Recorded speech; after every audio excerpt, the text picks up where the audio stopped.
One Question is brought to you by Turnkey Search, a top industry search firm since 1996.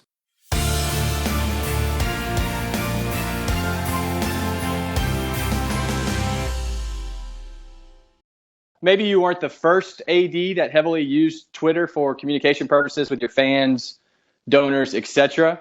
But walk me back to like when the light bulb went on for you that Twitter could be this really effective one-on-one communication medium with those who care about the Arizona family. Well, I actually have to give credit to Scott Strickland at Mississippi State. I was actually the AD at Mississippi State, and Scott was our senior associate for external affairs.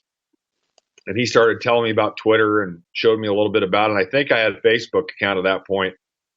And he showed me some of the uses of it, and I really was intrigued pretty early on. And so I started using it when I was still in Starkville. And then when I came out to Arizona, started really introduced it to our athletics department. We weren't using it a whole lot at all. We probably had a Twitter account. But once I was a pretty heavy user of it, it struck me on how I was able to gain information on things I was interested in, and I was able to communicate effectively with our fan base. And I've always believed heavily that you either control your message or somebody else is going to control it for you. And I found Twitter to be a very effective tool in managing your message and what you're doing. And so just try to find creative ways to use it on a daily basis. And I try to have a balance of promoting the University of Arizona, our athletics department, our student athletes, our teams, and what we do.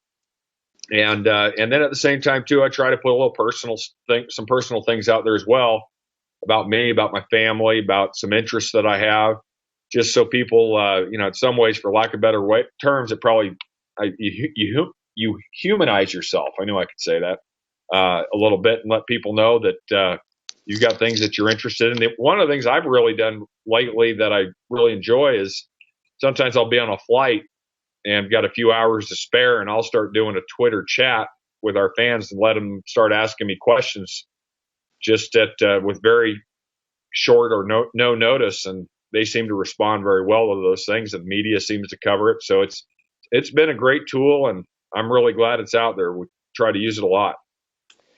How have you found on a daily basis you fit it into your busy schedule? Is it commonly first thing when you wake up and you have a minute while you're sipping coffee, or does it fill the few moments of free time you have during a given day? When do you use it?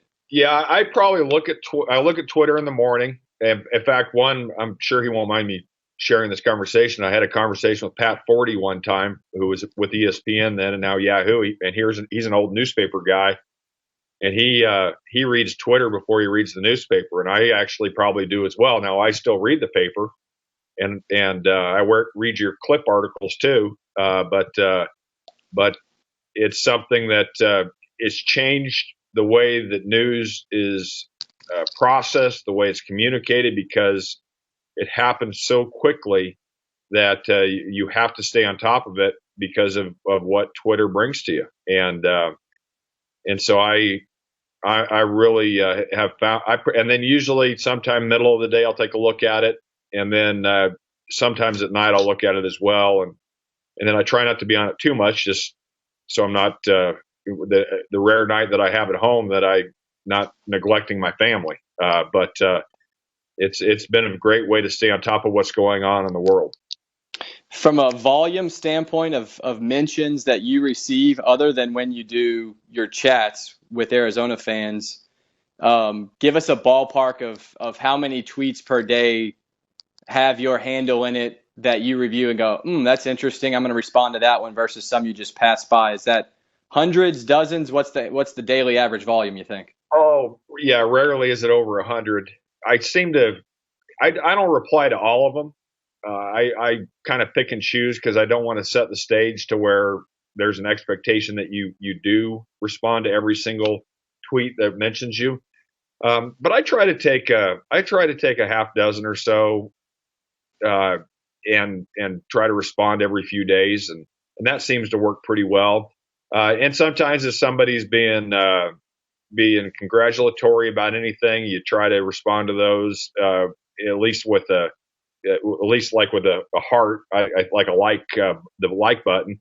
And then sometimes when somebody's being critical of you respond, and it's amazing how often your fan base will defend decisions because they feel like they have that relationship with you when it comes to people who are being critical of you on Twitter. And sometimes I've got our rivals up at ASU. Some of their fans like to give me a hard time here and there, and I'll try to have some fun with them once in a while. But the great majority of the interaction I have is, I think, taken in the light that it's supposed to, which I put down as my Twitter goals, is to communicate, engage, and have some fun. And I think that's where most people take what I put out there and how I respond to in the manner that's intended.